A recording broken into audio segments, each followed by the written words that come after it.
नमस्कार शेतकरी बंधूंनो, 47व्या भागामध्ये आपलं स्वागत आहे। 47व्या भागामध्ये आपण गव्हावरील मावा कीड याविषयी माहिती जाणून घेणार आहोत। आपण बघतो शेतकरी बंधूंनो की आगाळ वातावरण तयार झालेलं आहे, सूर्यप्रकाश हा कमी आहे। अशा परिस्थितीमध्ये गव्हावर मावा पडण्याची सुद्धा शक्यता आहे। त्याच्यामुळे शेतकऱ्यांनी वेळीच त्या ठिकाणी जर उपाययोजना केली तर मावा किडीला आपण नियंत्रण करू शकतो। तर आपण बघितलं तर मावा ही कीड एक बदामी आकाराची कीड असते, छोटी छोटी दिसणारी।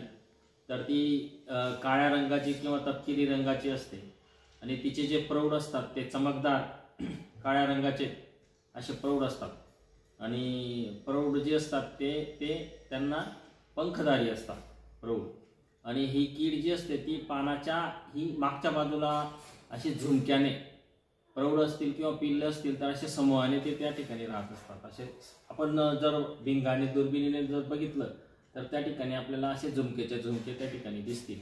आणि हे कीड पानांमधून रस शोषण करत असतात आणि पानांमधून रस शोषण केल्यामुळे पानं जे असतात ते आपल्याला त्या ठिकाणी पिवळे पडलेले दिसतात, झाडं हे निस्तेज झालेले दिसतात आणि झाडांची वाढ ही खुंटलेली असते। ही मावा कीड एक मधासारखा चिकट पदार्थ त्या ठिकाणी सोडत असतं पानावर आणि त्या चिकट पदार्थावर बुरशीची वाढ होऊन गेलेली असते, काळी बुरशीची।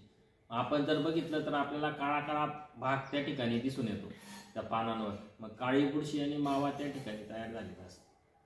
आणि एक मावा कीडची जी मादी असते ती मादी साधारणपणे एका आठवड्यामध्ये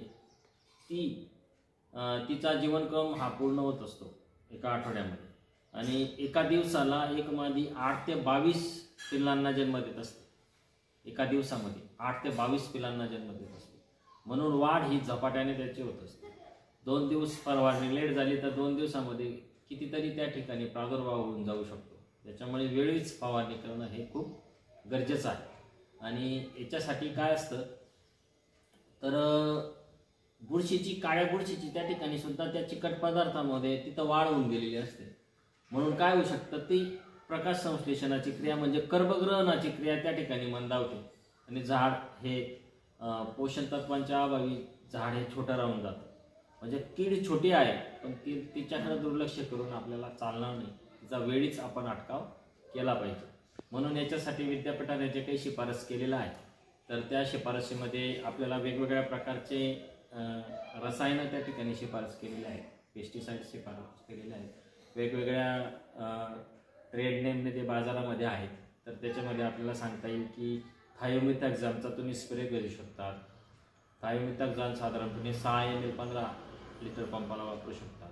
नंतर तुमचं ॲसिटॅमिप्रिड आहे त्याचा पण त्या ठिकाणी 6 ml 15 लिटरला त्याचं त्या ठिकाणी शिफारस आहे।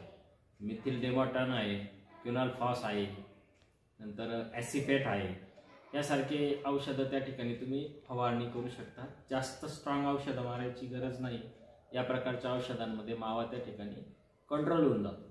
परंतु त्या ठिकाणी जर चिकट पदार्थामुळे काळ्या बुरशीची वाढ झाली असेल तर त्याच्यासोबत एखादं बुरशीनाशक आपण त्या ठिकाणी वापरू शकतो। मग तुम्ही बुरशीनाशकामध्ये मेनकोजेब त्या ठिकाणी किंवा M45 या ठिकाणी तुम्ही दोघांपैकी एक 30 ग्रॅम प्रति 15 लिटर पंप असं आपण त्या ठिकाणी वापरू शकतो। तर शेतकऱ्यांनी ज्या शेतामध्ये ज्यांना मावाचा अटॅक दिसत असेल अशा शेतकऱ्यांनी तात्काळ फवारणीचं नियोजन त्या ठिकाणी करायचं आहे। धन्यवाद।